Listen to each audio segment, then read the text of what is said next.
Hello, everyone. Hello, Shawn. Adam? Cheers. How's everybody doing tonight? Hey, there's Art. What's hello to Art? Hey, Art, how are you? Hey, Art. Thanks for coming to hang out with us, Art. Adam, do you have your little clicker there to put the comments on the screen? Yes, I do. Okay, cool. That way I don't have to keep YouTube open. Okay. Yeah. So Art said hi. Hey, Art. Yeah, there we go. Today is Tuesday. And it's Tuesday night. We're here for some cocktails and vinyl. I've got some records to show, Shawn. I think you got some records to show. You do. Well, why don't we start with you? Oh, this is the record I've been listening to last week, Helen Morel. That's good stuff, man. Jazz vocals very hit or miss with me, but she is always a win. It's on the MRC label. This one came from the Disc Shop, 1623 Cunningham Avenue, Washington, D.C. Nice. Liner notes and musical arrangements by Quincy Jones. What's interesting about MRC too, the record label, is that was actually Mercury Records jazz imprint, and if you look at it, MRC, EMARCY is just a variation on MRC for Mercury Record Corp. Yes, absolutely. And the cool thing about this record is that Clark Terry plays trumpet on here. Mm-hmm. Jimmy Jones does the bass. My wife used to does the piano, and Oscar Peterson does the bass. My wife used to play with Clark Terry in her high school jazz band sometimes. That's pretty cool. I like this record so much that I'm going to probably have to get a reissue so I can enjoy listening to it. It's an original. It's well loved. Yeah. Hey, let's say hello to TARDIS. Hey, TARDIS, how are you tonight? TARDIS. It's got the correct company sleeve in it. Oh, that's awesome. Let's say hello to Kurt. Hello, Kurt. Sure. Hey, Kurt. Thanks. Yeah, I had the opportunity to get this shirt. I couldn't pass it up, man. Blown Away Guy is an 80s cultural icon. There you go. There you go. Yeah. Thanks for joining us, TARDIS, and thanks for joining us, Kurt. I appreciate it. Cheers, everybody. Cheers. Yeah. What about you, Shawn? What do you have? What do you have in your magical pile? I mean, I'll start with some new arrivals. So I got this recently, the 10-inch version of Regatta De Blanc.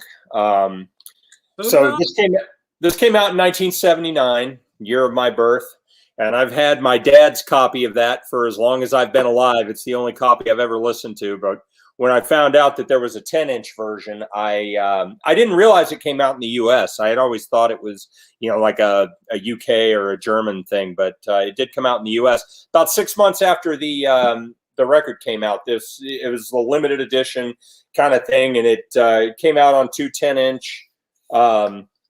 And so each 10-inch record was one side of the 12-inch LP. It's all the same thing. And then the 10 inches also came with something the 12 inches didn't, which was this really cool poster. God, I still can't get over how young Sting looks in that. Hell, how young they all look, but yeah, especially Sting. So that was a pretty nice find. And normally I never keep two copies of anything. I have afforded myself 3 exceptions over the years. One was Thomas Dolby's The New Age of Wireless, or The Golden Age of Wireless, because the 2 different versions of the cover art in the US had different running orders, different tracks, different versions of tracks. They basically play like 2 completely different albums. So I have both versions of that. I have I have original copies of Blind Faith's first album in both covers, the band photo and the girl photo, because, I mean, let's be honest, that was probably the most controversial album cover in the history of rock and roll. So it's just one of those things where I wanted to have both. And then the third one is this, because I just can't bring myself to get rid of the 12-inch. That was my dad's. It's the copy I've been listening to my entire life. So file under sentimental value. Do the two 10-inch disc sound different than the 12-inch disc? Yeah, I think the 10-inch sounded a little deeper on the bass, I think. I feel like the 10-inch definitely had more low end, more low end than I was used to. I mean, you know, it could just be because, you know, I've been playing that 12-inch copy for, you know, 40 years, and so, you know, who knows? I mean, maybe it's a little worn out. I don't know. I didn't do a back-to-back listen, but that was my first impression when I put the 10-inch on. I was like, wow, this has a lot of low end. Like, this sounds really good. I'm going to do a shootout one night, and I'm also going to shoot out with my Japanese copy and see Cool. which one I'm going to keep.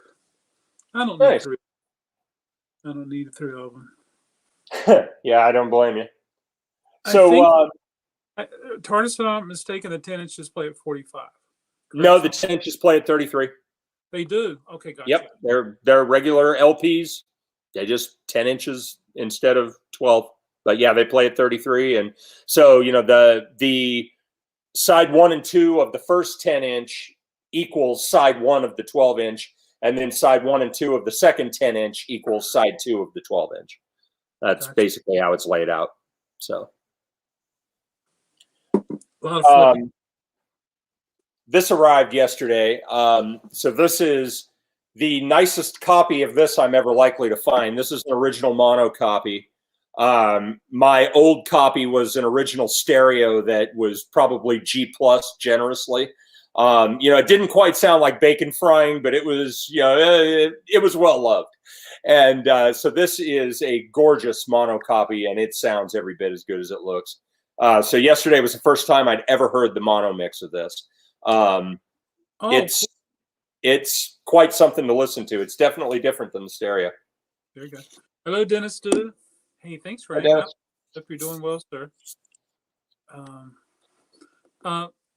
Was there two mixes of that record? Well, I mean, there was a stereo and a mono mix. The mono was not fold down. So, I mean, you know, it was released in '67, so they were still doing genuine mono mixes there. The major labels didn't quit pressing mono LPs until 1968. Till February '68 is when most of the majors stopped. So, was there a lyric edit? I don't know if you're giving me some trivia or what, but I'm honestly not sure. Okay, I have to check. I've never heard one, but I've always read that there is a different edit that has a different lyric. It's possible. I mean, that used to happen all the time in the '60s with mono mixes. You know, mono and stereo would have different instrumentation, different little things pushed in here and there. I mean, you know, the Beatles, of course, I think that's been analyzed to death, but that happened far beyond the Beatles. Good for them. Good for them. Another nice upgrade that showed up yesterday. Gorgeous original copy of Layla and other assorted love songs. This thing sounds like new. So very nice. Very happy to have this. My old copy of this was a mid '70s copy on Polydor, which I didn't really enjoy the sound of. I thought it was muddy. I thought it was grainy. It didn't sound right to me. And this one, much better. Very cool. Yeah. Yeah. Yeah. You got another one you're going to show? Oh yeah, absolutely. Where's my pile? Oh, well, here we go. Here's something right here. I've been listening to. What did I bring up?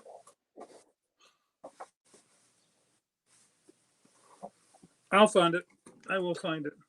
Well, while you're looking. You got it. I've been pulling blue covers. So I can do a blue wall, but this is Sammy Turner. Lavender Blue Moods. I like that. Yeah, I got to give it a spin, but been attracted to the covers. Cool. I'm gonna do a blue wall. Yeah.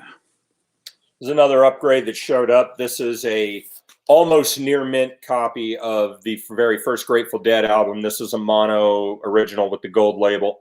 The copy that I had, I found in Asheville for $8 a couple of years ago, and it was G plus generously. And what's that? Let's see the label. All right.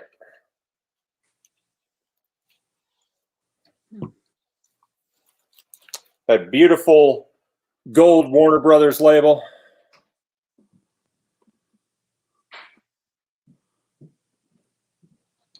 And yeah, my old copy was definitely a beater and very, very well loved.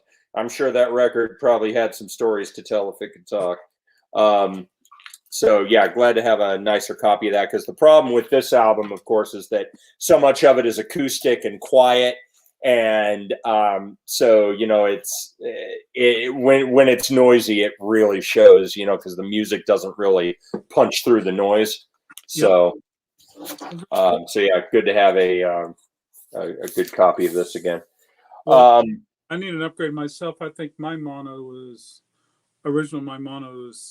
probably G. Yeah.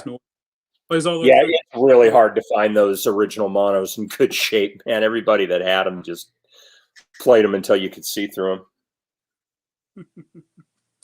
Well, that's cool. Yeah. But it's fun. It's fun. I have a placeholder. So, this is a original Canadian pressing. This is one of the ones that there were a lot of these that apparently made their way to America. Apparently, they were very popular imports. But what do you do with your rejects? So, Kurt, a lot of times my rejects go to record stores for trade bait. So I bring Adam stacks pretty regularly for store credit. And so that's usually what I do. I just rehome them. I don't have space and time to be having multiple copies of stuff. So I'd much rather just take my stuff to a shop and get some store credit and reduce my cash spend on one visit, you know? So, yeah. But this is the Canadian version in '78, I think this was when it came out. It came out on black vinyl and also a limited red. And so apparently these reds, a good number of these made it south of the border. These were popular imports, or so I'm told. In addition, this copy also still has, I should say, the poster that came with it. So always cool to have.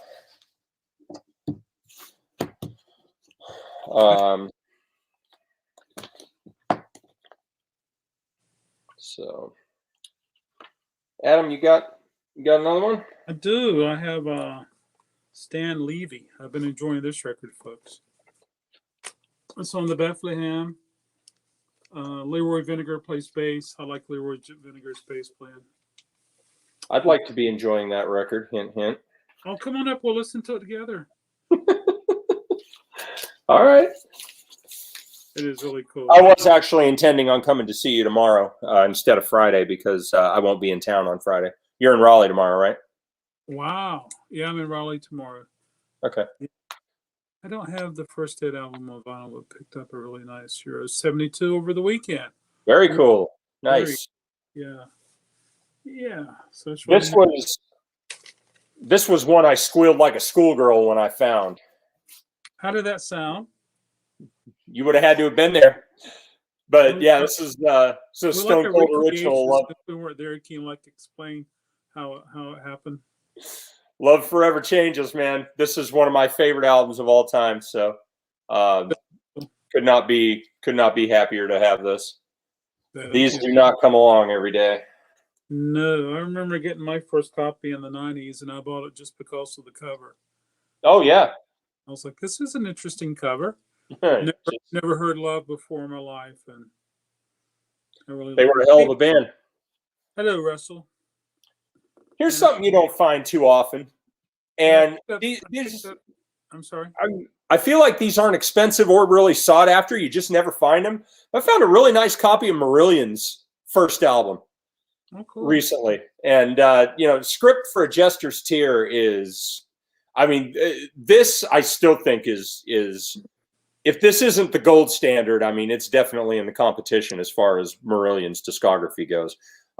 Fish was never in better voice, I don't think, than he was during this, although I am a big fan of Fish's late 90s solo record called Rain Gods with Zippos.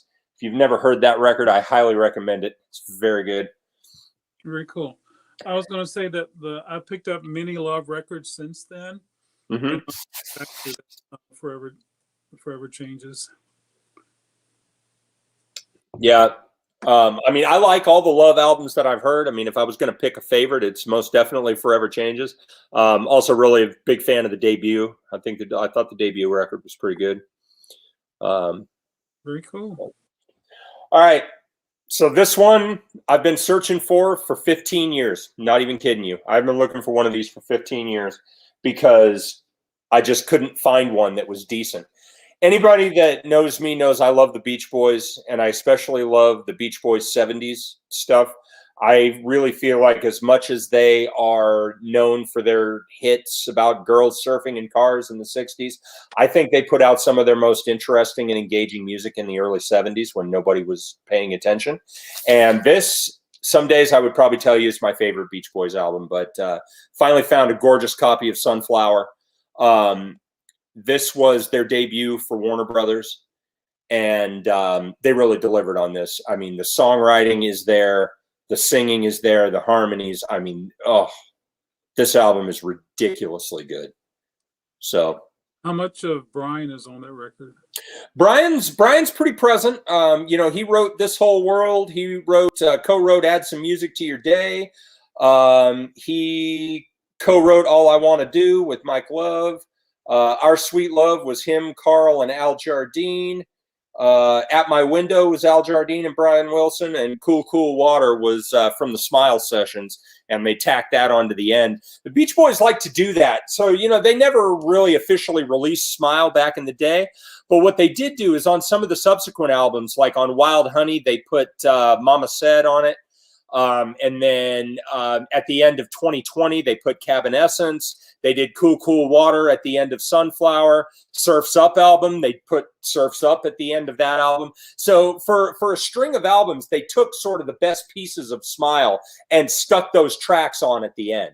So we kind of sort of got it disjointed, but yeah, so this is, I can't say enough good things about this record. They were all there. They were all present. Dennis wrote some great songs. Brian wrote some great songs. Hell, even Mike Love was on his game. This record, as far as Beach Boys go, this is a perfect 10 for me. I adore this album so much. Very cool. Yeah. I was going to say, Russell said Smiley Smile and Holland. I really like Holland. I really do. Oh, Holland's great. I love that record so much.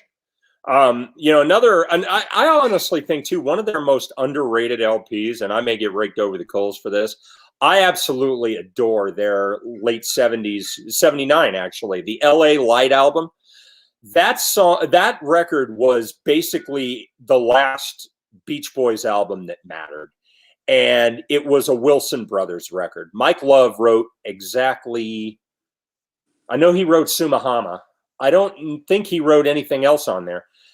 Brian Wilson wrote Good Timin'. Dennis Wilson delivered in spades with Love Surrounds Me and Baby Blue. And, Carl Wilson wrote a great song called Going South. That album was absolutely the Wilson Brothers album. And, people love to get all over it because it contains a disco remix of a song from Wild Honey called Here Comes the Night. If you didn't know that was the Beach Boys, it's actually not a bad disco song, but sure. Is it out of place? Yes. Does that discredit the rest of the album? Absolutely not. That record has so many great songs and so much great songwriting. It's not even funny. Very cool.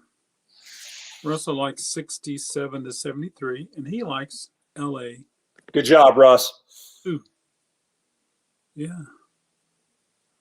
Absolutely. What else you got, Adam? Continuing on with my blue records. Creed Taylor. The Nervous That's Bee. cool. Yeah. Creed Taylor. Boy, that is shiny, man. You could eat dinner off of that cover. Okay. Yeah. Yeah. Just another blue one. Pull them together. My favorite Beach Boys album is Sticky Fingers. I've heard that record before. Very cool. Cheers, Curtis. Here's to you, man. All right. Adam, you may or may not remember this band. There was a band in the late 60s that I just discovered recently, late 60s and early 70s. They were called Cactus. Oh, and yeah. they were just, loud, rowdy, bluesy rock with an attitude. And I found copies of both of their records recently from the early 70s, the debut and what was this one called? Yeah, Restrictions. And Cactus. I'm listening to this going, how in the hell have I not heard of these guys before? These really took me for a ride, man. These are great records. Was there another Cactus record? I think there was. Yeah, I believe these were the first two, though. I think. Yeah. Okay. Cool. So I'm thinking, yeah, there's another one for sure. Hello, Arizona Mick. How are you doing tonight? Cactus rocks. Yes, they do. No doubt. Nice. So taking the rock a little bit harder now. Here's a very interesting new arrival. So this was Alice Cooper's 1989 album Thrash. This one put him back at the upper echelons of the charts with that song Poison. And what's interesting about this? Ooh. Oh, okay. I didn't know that. Well, that explains a few things.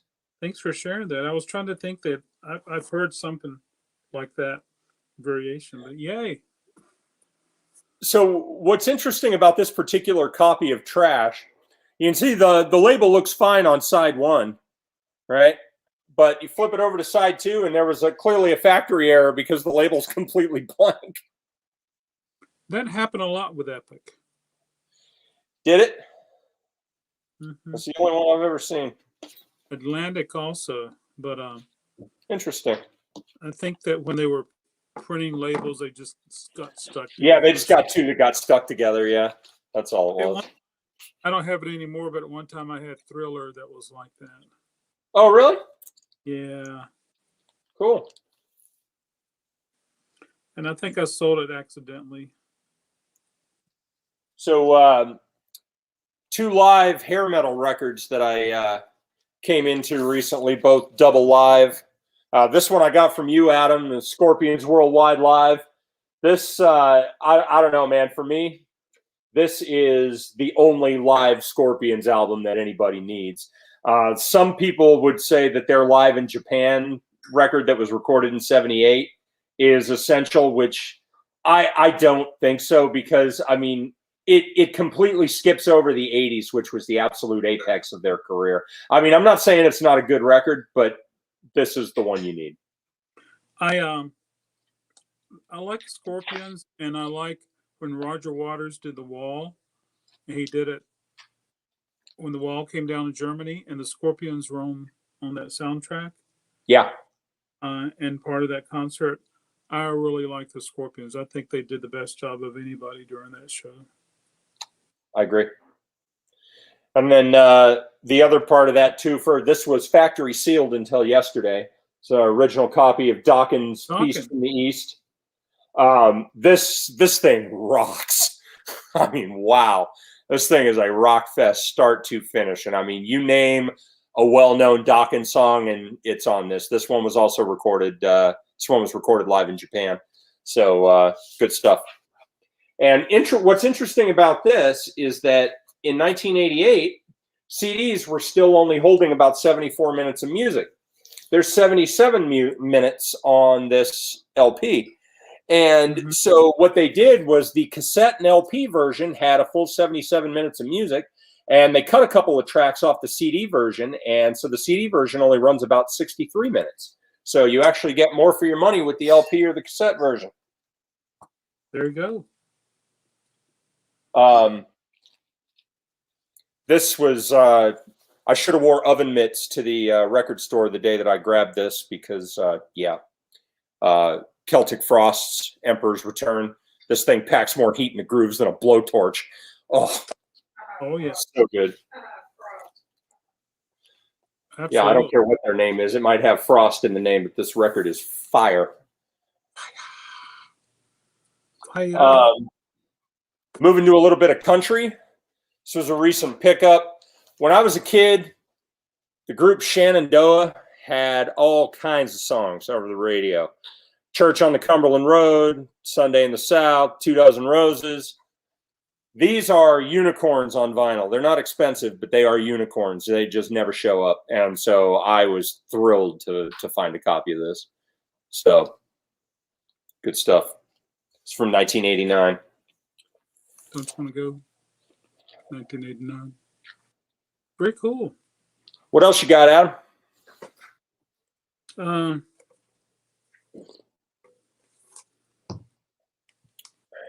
Dinah Washington sings. I love Dinah Washington. I do too. Such a wonderful voice. But more of the blue cover that I'll put up there. Ain't so business but my own. Of course, one of Dinah Washington's peers, Ella Fitzgerald, she speaking of Maxell and Blown Away Guy and all that. Do you remember the Memorex tape commercials in the 80s that always had Ella Fitzgerald with the breaking wine glass and the "Is it live or is it Memorex"? Was that Ella? That was Ella, yeah. Oh, yeah. Very cool. Yeah. I barely remember the glass. Yeah. Yeah. Oh. Yep. Is it live or is it Memorex?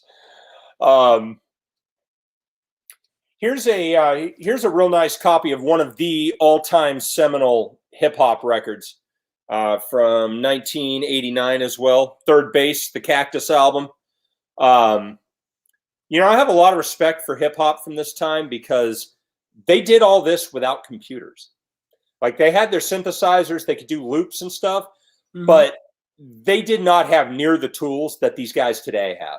And, there's a lot of live turntabling and stuff that goes on this. I mean, this record is still highly revered 30 years later with good reason. That's absolutely fantastic. And they were one of the first successful interracial hip-hop groups as well. And they also did a lot of mixing, sampling, looping later with tape, too, whether it was cassette or... Yeah, they absolutely did. Yeah, I don't think you see any anymore, Kurt. No. Well, I mean, unless you're watching old VHS tapes that you recorded in the 80s, then maybe I got an email today that so-and-so record's going to be released on cassette. And I don't remember who it is. It was Maroon 5. I was pissed about that. I went to their website and I wanted to pre-order the new album, and it's only available on CD and cassette. It's not coming out on vinyl, at least not yet. Right. And there hasn't been any mention from the band about, vinyl's coming in the future or anything. Like, they are mum on a vinyl release. I don't get it. But I pre-ordered the cassette because why not? But yeah, I would much prefer to have it on vinyl. Children of the Corn's going to be released on cassette. Really? Another high-profile album from, I guess it's not really new anymore. It's about 2 years old. But the new Tool album that came out in 2019, that never came out on vinyl either. That was CD only. I mean, there are vinyl copies, but they're all bootlegs. There's nothing official. Oh, yeah. Yeah, Tapehead City. Yeah, that's an interesting place. Yeah, they put out 400 cassettes today. Did they? Wow. Yeah, they did. They're busy. But there's this guy in the UK. and he has a wonderful YouTube channel. It's devoted to cassettes, and I've learned so much from him.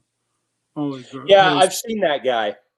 And like he gets into like the technical aspects of it too, which is really interesting. Yeah, he can teach you how to identify the actual tape and what piece it's in. Oh yeah.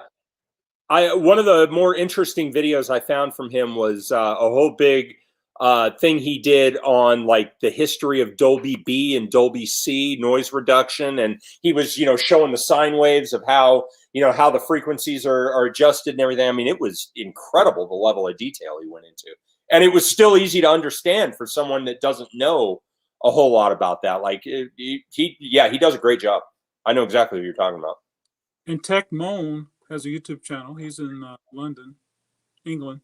He's in England, and he loves talking cassettes, and I love hearing him talk about them. Yeah. Mm-hmm. So my last three new arrivals that I'll show are jazz. This one is a 1972 repress of a 1964 Art Blakey classic. So it was factory sealed until earlier this week. I never find Impulse records in better than VG condition. I've never seen a factory sealed one, never mind a good one. This is it. This is a 72 repress. Still got the laminated cover. I thought it could have been an original because if you look, it says mono, even though it's a 72 repress in stereo. They put it in a mono jacket, which Impulse was known to do, so that's not shocking. But regardless, it's still pressed with the original Van Gelder stampers, and it sounds fantastic. So, yeah. I've always said that one of the things about Blue Note and Prestige is that while they're expensive, when you find them in good shape, if you're willing to pay for them, they can actually be found. Impulse, not so much. Like finding Impulse records in better than VG condition is usually a fool's errand. This is a Prestige, fairly recent arrival. James Moody and his band. This record is awesome, and thankfully, this one on the used market is not expensive at all. This is not one of the highly sought after Prestige albums. I would argue that it should be because it's really, really, really good. But I'll happily take it at a good price. So absolutely. Well, don't tell nobody; it will become. Yeah, no kidding. Wasn't Creed Taylor, who Adam showed earlier, the Impulse founder? Yes, he was. He certainly was. Yes, he was. Yep, Creed Taylor somehow convinced ABC Brass that there was a market for a brand new jazz label in the '60s, and oh, was he right? And then last from the new arrivals pile. This is another Prestige one. This is one I've been looking for a while. Miles Davis All Stars Walkin'. This is actually a collection of two 10-inch LPs that Prestige put out in the early 50s. And so this was the first time that those recordings appeared on 12-inch. And Miles's early 50s Prestige recordings are something that I need to get a little more wise on. I'm not as familiar with those. And so this was a nice way to familiarize myself with some of that. And very good record. So very cool. Yeah. It is so cool. What was the name? What else you got, Adam? Shawn, what's the name of the Maroon 5 record? It's called Jordi, Jordi. It drops on June 11th. Oh yeah. And they're offering like collections you can buy. Like it's got different cover art and stuff. So like you can buy like the entire collection with like 3 CDs and 2 cassettes that have like all of the different cover art variations and things. But I mean, there is nothing on vinyl. Absolutely nothing about a vinyl release. And, maybe it's just because the pressing plants are also backed up right now that they don't want to say anything about vinyl. Maybe it'll come out in 6 months. Who knows? Right. But I mean, damn. Well, there's 2 different mixes for that CD. One is clean. For Maroon 5? On Jordi. Okay. So apparently the cassette, I was just checking my website, recordcrate.com. Apparently the cassette is just the band release only for this time. Really? And then the CD is the... Yeah, I have the CD, both versions, the clean and the yeah. There's two Oh, okay. pressings. One is clean, so I have both those on my website, recordcrate.com. And the cassette is not clean, right? Don't know. I didn't. Okay.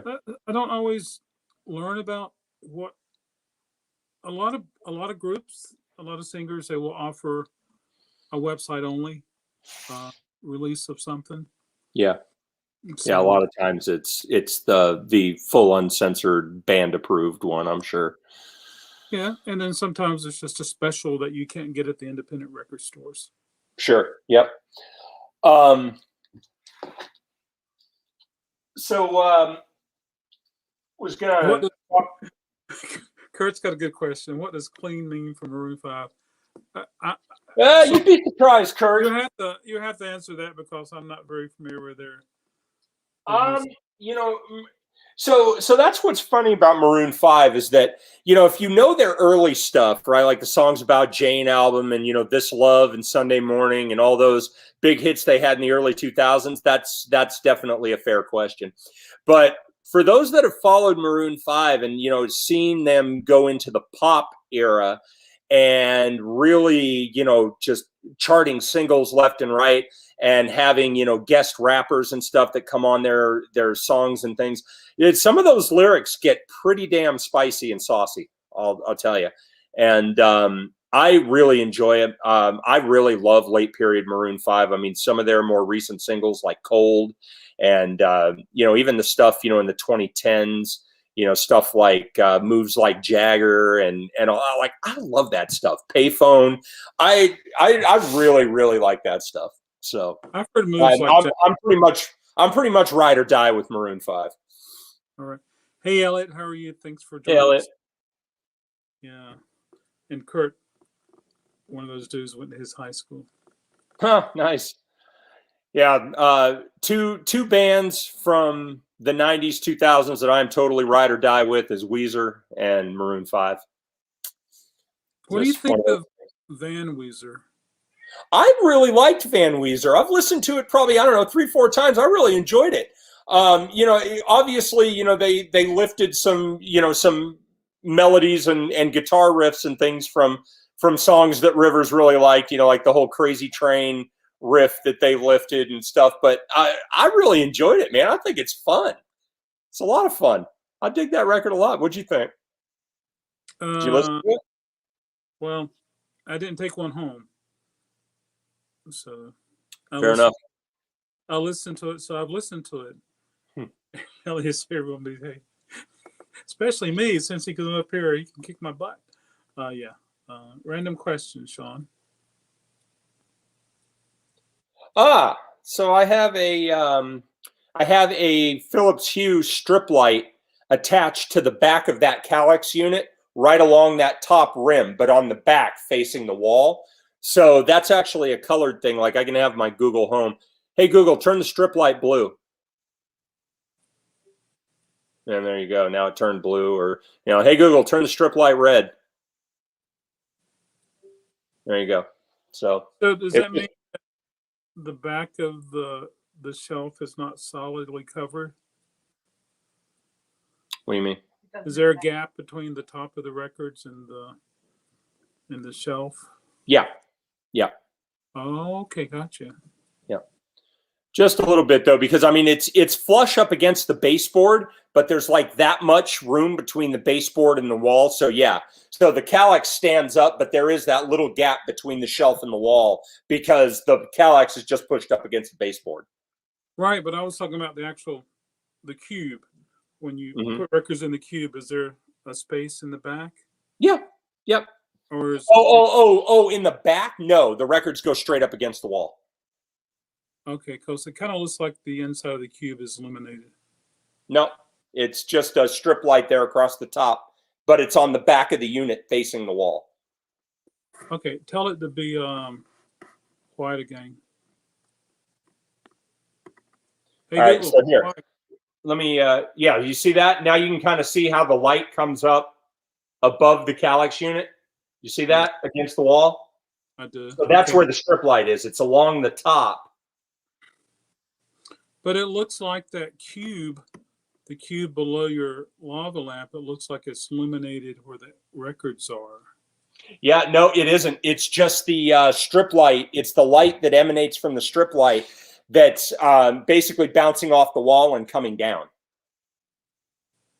So that's just one strip light running along the top of the thing that's doing all of that. Okay. Yeah. Which color strippers do you prefer? What color do the strippers prefer? Yeah, they tend to like more, you know, cool kind of colors. So they like, you know, purples and blues and stuff. You know, I've been thinking about getting a pole put in here, you know, just for those random Saturday nights when I'm feeling a little wild, you know, have a few strippers over, have some pole dancing, you know, it's all good. Yeah. James Valentine is the one that went to his high school, some high school. Oh, same as Matthew Sweet, huh? Cool. Yeah. So I was going to show some of my favorite records from probably my my most impressionable music period. I think you're right, artist. That's fair. Adam, I think you have a story about that, if I'm not mistaken. Remind me what the story is. You texted me something about somebody paying for records in small denomination bills. Oh yeah. Somebody came in one day. It was a Sunday, and they gave me probably your day off. They gave me like 61 $1 bills, and I said, "Hey, you did good last night stripping, didn't you?" And they said, "Oh yeah." Love it. Oh, that's great. Oh yes, that is great. Had a stripper? Yes, absolutely. Yeah. Oh, so I was gonna spend the last little bit talking about beauticians. Talking about yeah, some stuff from my more impressionable period, you know, 11, 12, 13, stuff that I was grooving on back then. So like a lot of people had left AC/DC for dead by 1990, commercial expiration date. Then they come rumbling back with this, The Razor's Edge, says Thunderstruck and Money Talks on it. This record proved why AC/DC is rock and roll royalty.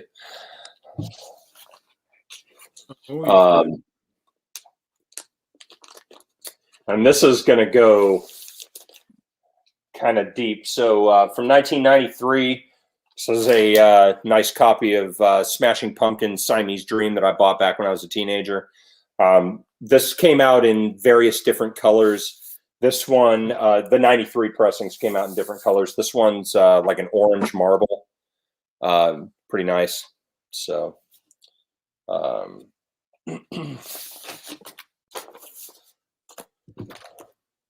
let's see. What else is good here? Well, everything on my shelves is good. I mean, after all, if you don't think your own record library is the greatest one in the world, you're obviously doing it wrong. You're in trouble. Absolutely. That's right.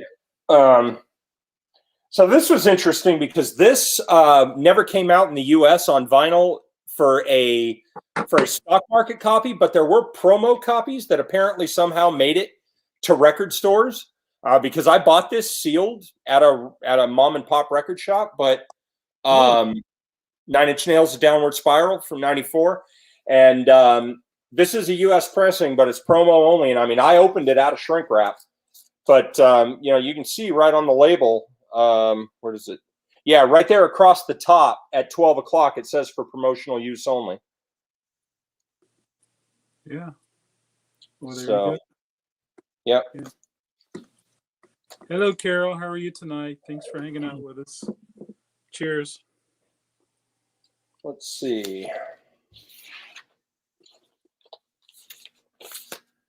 From 1991, there's a Columbia House pressing of Nirvana's Nevermind.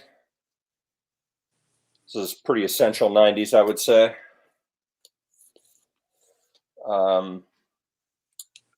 Here's an original copy of Pearl Jam's 10 from 1991.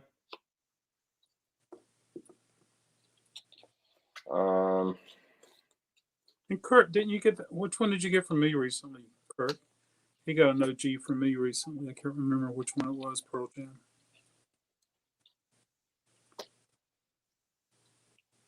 Also from 1991, Guns N' Roses, Use Your Illusion 1 and 2. These are, I love them, but if I listen to one, I have to listen to the other. So I got to really be in the mood for 8 sides of Guns N' Roses to sit and listen to these, because it feels like a crime to listen to one without the other. Kurt got 10, the anniversary edition. Thank you, Kurt. Oh, okay. Putting that up. Yeah. Okay, cool. There's an original copy from 91 of Ozzy Osbourne's No More Tears. This thing's still in beautiful condition.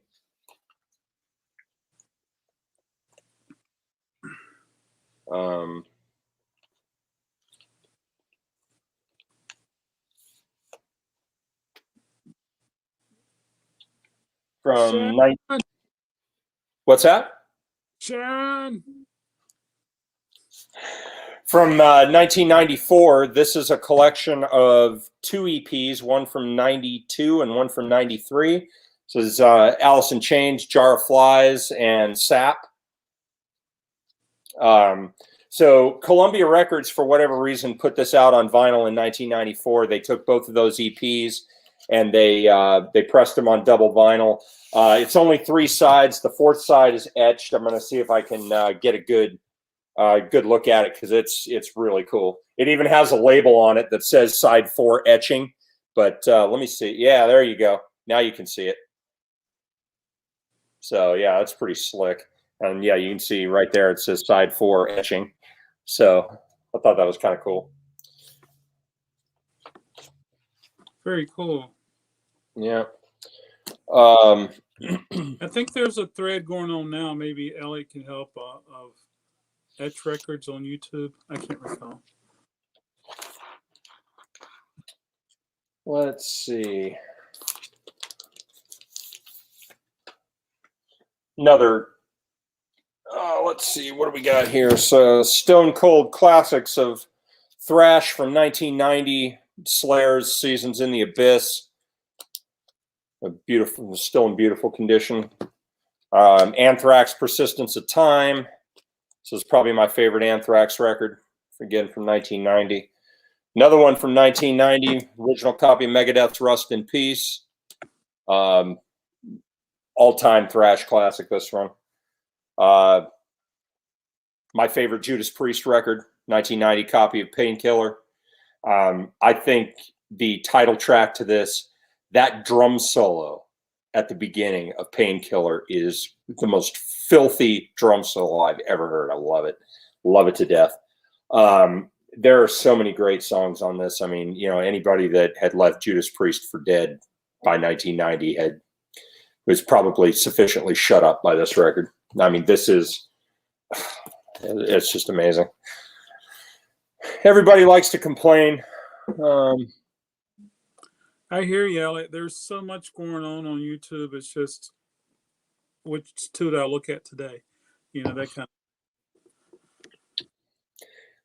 I mentioned this on the last time I did coffee or cocktails and vinyl, but everybody likes to crap all over this record, and I don't really know why. Iron Maiden's No Prayer for the Dying. So this is from 1990, and man, this thing rocks. I mean, Tail Gunner, Holy Smoke, Public Enemy #1, The Assassin, Bring Your Daughter to the Slaughter. There are so many cool songs on this record. And Iron Maiden, at least in the U.S., had left Capitol Records, and this was their first with a deal with Epic Records. And so Epic put it out in 1990 on blood red translucent vinyl, which I thought was pretty cool. So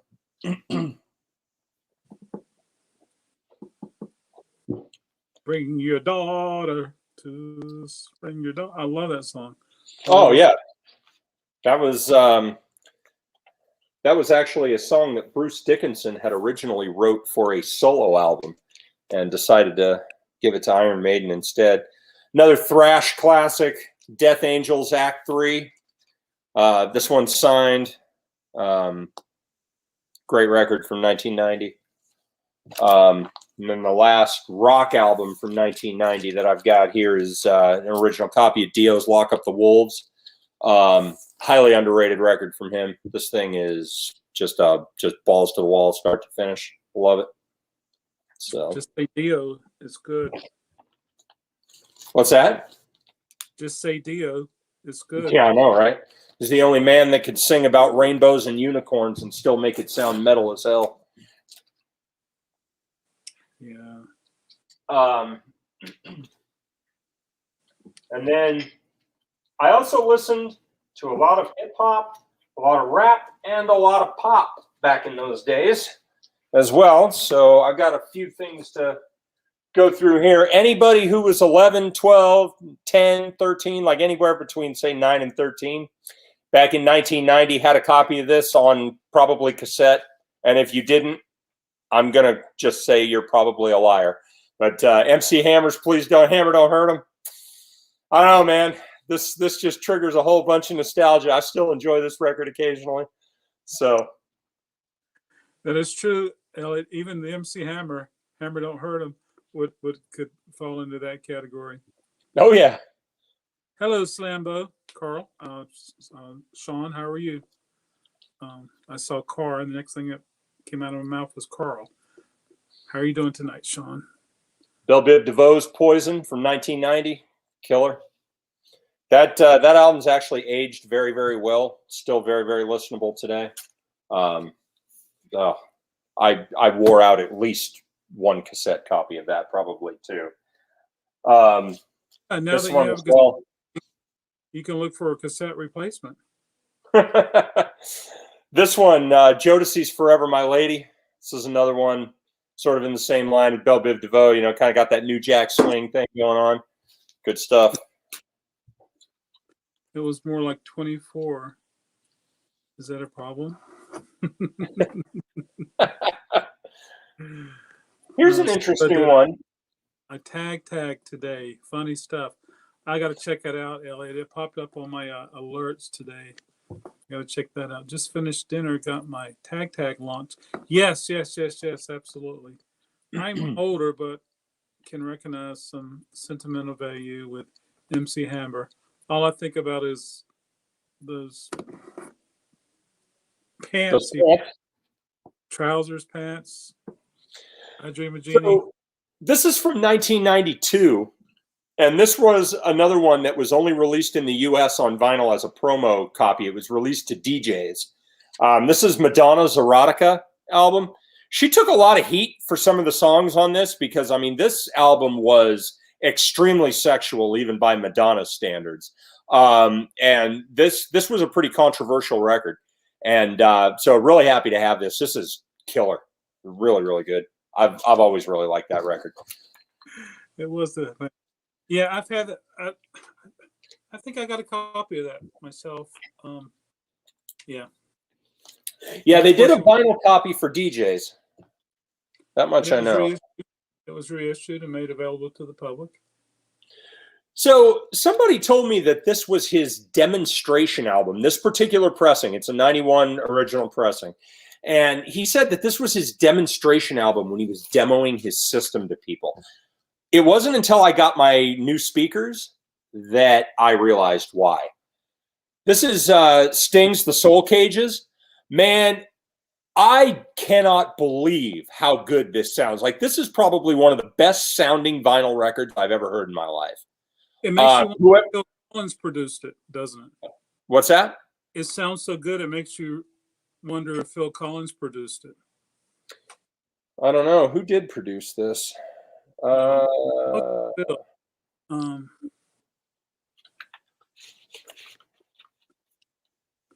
I'm not seeing a production. Oh, wait. Oh, produced by Hugh Padgham.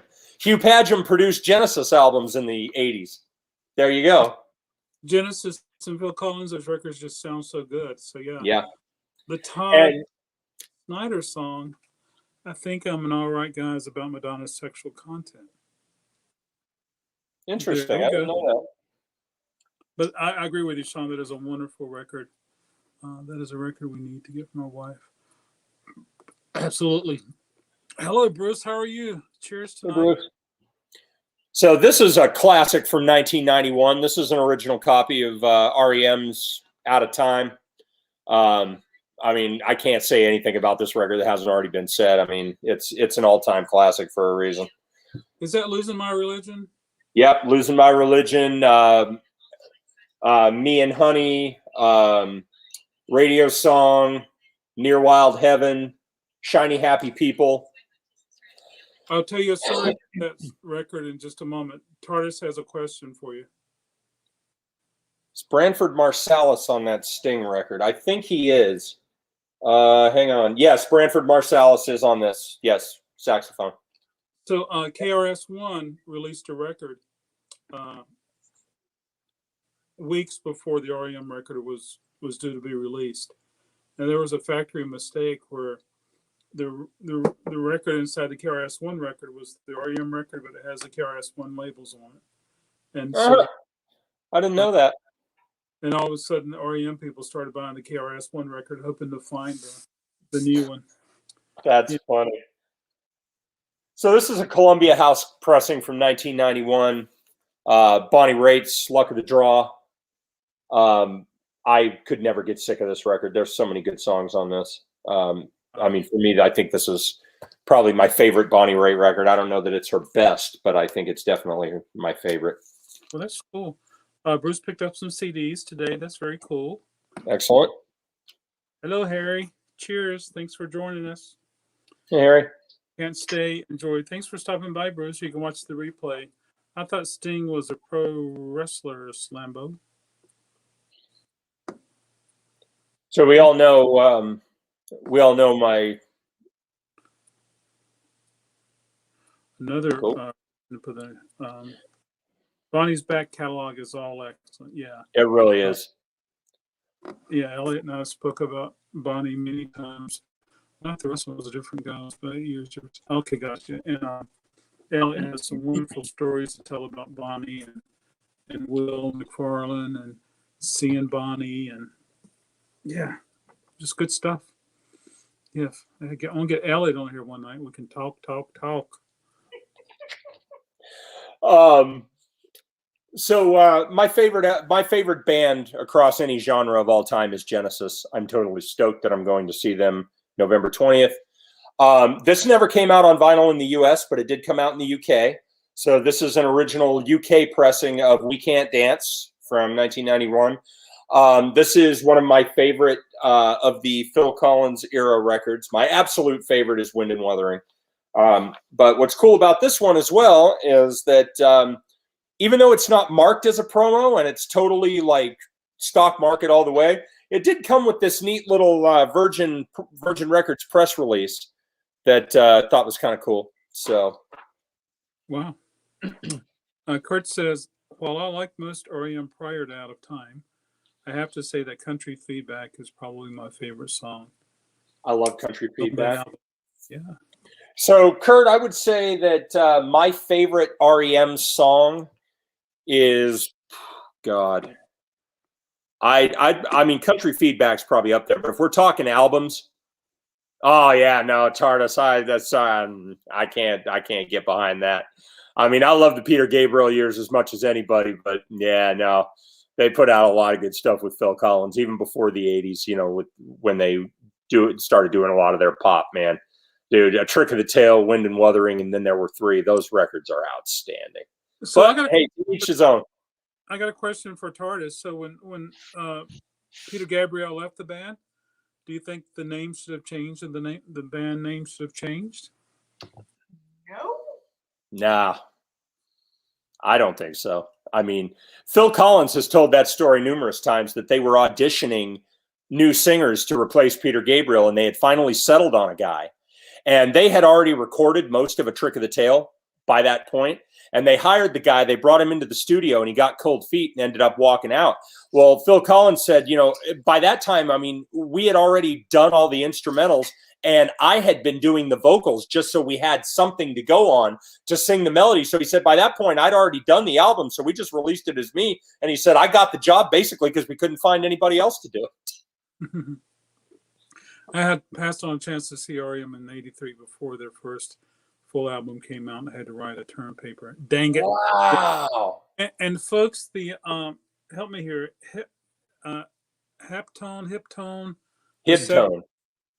REM Radio Free Europe has been reissued, and it should look very close to the original. It's on my website now as a pre-order, recordcrate.com. You guys sneak over there and pre-order you one if you're interested. First time I ever find one of those original Hiptone singles, I'm on it. Have to be careful. They're highly counterfeited. Yeah. Oh, I know. Don't I know it? I'm a huge Genesis fan, up to the Wind and Weathering. Then I thought they got a little too bit poppy. I agree they got poppy, but it's great pop. That's the thing. Kids don't change names when they lost. Oh boy, that would be crazy. I've seen them about 10 times REM and met them once. Very cool. I've seen them once, and it was I don't know. This album came. Well? This record came out when I was 14 years old, and let me tell you, this record blew my mind as a 14-year-old. Oh, 14. Oh, that's fair. Exile in Guyville, dude. This record blew my mind as a 14-year-old kid. But yeah, I bought this at Tower Records back in the day. So this is an original copy from '93. With that said, speaking of the 7-inch REM, losing my out of Radio Free Europe, it's going to be interesting to now see what the pre-owned market, what they're selling for now, then to see how they're not going to go down at all, because that Hiptone single has been re-released on, I think it was Dead Letter Office had that. It was either that or it was Eponymous or one of those IRS years compilations from the 80s that are incredibly easy to find. The Hiptone single's on that. So, I mean, if you want, you can get that cheap. People want that original historical document. I guarantee you it's not going to do anything to bring the price down. So now there's an opportunity for us to actually see for ourselves if the price will change once the reissue is out there on the market. Genesis name is fine, says TARDIS. To be honest, it's the later pop stuff I don't care for, not Phil Cairns per se. Good night, Carol. Thanks for stopping by. And again, I'll talk all day long about how great the last proper Genesis studio album was with a guy named Ray Wilson, who was the lead singer the lead singer of a band called Stiltskin that never really made it big outside of Europe. But they did one album called Calling All Stations in 1997 with Ray Wilson on vocals, and that record is awesome. And if Genesis never puts out another studio album, which at this point, considering those guys are all pushing 70, probably not going to happen, that's fine. That's totally fine. Calling All Stations was a fine way to bring the recording career of Genesis to a close. Cool. Thanks for joining us, Carol. I'm glad you got your pool open. Let's read these comments, Shawn. After Steve left, I listened but enjoyed less. Phil is such a talent, though. Thank you, Art. I saw REM 4 times in Knoxville and Athens in 85, 86. Oh, that's awesome. Congratulations. Yeah, wow. That's great. That would have been a great time to see him. Or Mitch Chiesa that produced the first stuff. I know they were using Mitch's drive-in studio. I would have to look it up, but I was thinking they both worked on it. Between recording and producing, both Don and Mitch. Yeah. Very cool. All right. I'm going to plow through the rest of these because there's only a few left. But I think this is... So I loved Exile in Guyville. Really blew my mind. But I think this is one of Liz Phair's most underrated records from 1998, White Chocolate Space Egg. I don't think there's a bad track on this. I really enjoy this record, even all these years later. It's great. Very cool. From 1990, you can tell me you don't like the radio hits on this. Everybody knows you're a liar. Wilson Phillips' debut album. I mean, come on. Those songs were played to death on the radio. They're good songs. I know they're good songs. You know they're good songs. Everybody does. Come on. What's the titles? Hold On, Release Me, You're in Love. Hold On. Yeah, I've heard that one. Yeah. Oh, yeah. Good stuff. Absolutely. Wilson. Carney Wilson, Michelle Phillips. Yeah. And who's the third one? Who's the other girl? Oh, Christ. I can't remember her name. Brian Wilson's other daughter. Wendy Wilson. Wendy. Oh, cool. Yeah, Wendy and Carney Wilson, and then Michelle. Was it Michelle? No, it was Michelle Phillips' daughter, China Phillips. That was her name. And then Sean Tardis has a question about that Wilson Phillips. Is Jerry Garcia on that Wilson Phillips? I think he was on one of them. I'm not sure if it was that one or not, Tardis. Let me take a look at the inner sleeve. The inner sleeve's got all the credits on it. Hold on. Yeah. And then no, I'm not seeing Jerry Garcia, although Joe Walsh is on this. Elliot, there were several edits, if you would, or mixes of that record, and there was different speeds of that song, should I say, Radio Free Europe.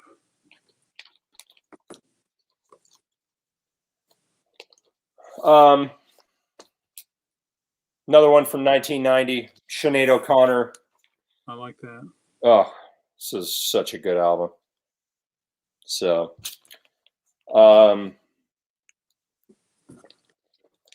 after he died, posthumous compilation that came out of unreleased studio stuff. I think this is still one of my favorite Stevie Ray Vaughan records from 1991, The Sky's Crying. Okay. Oh. Interestingly, Adam, this has a cover of Chitlins Con Carne on it from the one and only Kenny Burrell. Oh. Yeah. Stevie Ray paying a little homage to Kenny Burrell. Now, last week I did a shootout of Jennifer Warren's famous Blue Raincoat song. So, oh yeah, Kurt got that from you the other day, I believe. Congrats on that, Kurt. The original pressing. I listened to the current Impex pressing, and I listened to the current Impex Gold CD, and it was Donald. Donald came up, and we did it together, and it was fun. Yeah. Nice. Let's see what this is on here. I think Garcia and Weir were on one Wilson Phillips album, favor to John Phillip or something. Yeah, very cool. Interesting. I saw Stevie Ray Vaughan on Valentine's Day. In 87. Oh, that's great, man. 1987. Gosh. I won't look. Oh, go ahead. I'm sorry. Artist, you got to get on here one night. You just got to do it, buddy. Oh, I'd love to see that. Yeah. So I will never listen to Ted Nugent, but I will listen to Ted Nugent's guitar all day long. Damn Yankees from 1990. Yeah. Yeah. Ted Nugent, Tommy Shaw, Jack Blades. Good stuff. Okay. Concrete Blonde, Bloodletting, 1990. Song Joey. Joey. Big radio hit. Yes. Joey, for me, probably isn't even in the top 5 or 6 tracks on this record. This record is a perfect 10. Excellent. From the youth, one that I will never stop loving for the nostalgia factor alone, CNC Music Factory, Gonna Make You Sweat. I still listen to this at least once a year, and I never get tired of it. So good. Do you have the Weather Girls albums? No, I don't. But Clavillis and Cole did some remixes of the Weather Girls stuff that I always really enjoyed. But no, I don't have any of their stuff. I would love to, though. Adam, I got this from you, actually, a 1990 copy of Mariah Carey's first album. This is another one I'll never get sick of. I can't say anything about this. Has already been said. Last couple here that I love. Adam, this is another one I. Hold on just a second. I will happily listen to Ted Nugent. I will also make sure he doesn't get my money. That's what I mean. I won't listen to Ted Nugent talk, but I'll listen to his guitar. Close as I got to seeing Stevie Ray Vaughan live was watching Channel 4 on Saturday night. ACL. Austin City Limits. There you go. Good stuff. All right, last 3 I got here. Adam got this one from you. This is Kim Applebee. So this is one of only 2 records that Kim Applebee ever put out, and she had a lot of success She didn't have a ton of success in the U.S., but she and her sister had a lot of success as Mel and Kim in the 80s in Europe, especially in England. And this album was interesting, and I bought it because of what it is and what it symbolizes, and it's a good record. But Mel Applebee, who was the other half of Mel and Kim, had died of cancer recently, and this was intended to be the next Mel and Kim album. But when Mel died, Kim decided to just put out the material that they had been working on, and so she put it out under her own name, and this was this was that album. So it's good stuff. Is the other voice on there? What's that? Is the other voice on there? Yes. Yep. Mel's voice is on there. I actually really like this Heart album from 1990, Brigade. This is the one that has All I Want to Do Is Make Love to You on it, and some other excellent songs. But I feel like Heart sort of started to get back to their rock roots, other than All I Want to Do Is Make Love to You, because of course that's as poppy as it gets. But Heart started to get back to what they did best on this record, and I really enjoy it. And then lastly, what's that? A record you don't see very much at all. No, that one's a Columbia House copy. And then last one, people love to crap on this record. I am not shy to tell you that most days I would probably tell you that my favorite Bob Dylan record across his entire canon is Oh Mercy from 1989. That record is incredible. This one came out after it in 1990, called Under the Red Sky. There is no gray area with this record. People either really, really love it or really, really hate it. I'm in the love it category. That's why I have it. I don't know. There's just something endearing about a lot of the tracks on this. A lot of people make fun of it because of Wiggle Wiggle, which was supposed to be part of this children's album that he was going to do that he never did. But Wiggle Wiggle is definitely a little bit of a campy kind of song. But, I mean, some of the other songs on here, like Under the Red Sky and Born in Time, 10,000 Men, Handy Dandy, that's good stuff, man. There's some really, really, really strong songs on this. So. Very cool. That's what I got. That's what you got. That's what I got. That's what we got. There you go, folks. Hey, thanks, Shawn. Thanks, everybody, for hanging out. I put a link in the chat, folks. If anyone wants to come hang out in the back room and hang out and talk after the stream goes off there, that'd be cool. I think Shawn's got to run because you have a commitment at 9:30. I do have a commitment at 9:30. So I will go ahead and, well, you know what? I can still hang out in the back room while I'm doing my commitment, because my 9:30 commitment is online, so I can still talk with you guys a little bit. So. Yeah. Are you going to mention anything about the guy from Garbage? Oh, right. Yes.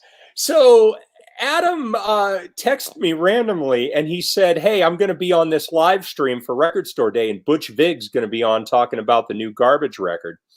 And so he said, do you have any questions about do you have any questions that you want me to ask Butch Vig?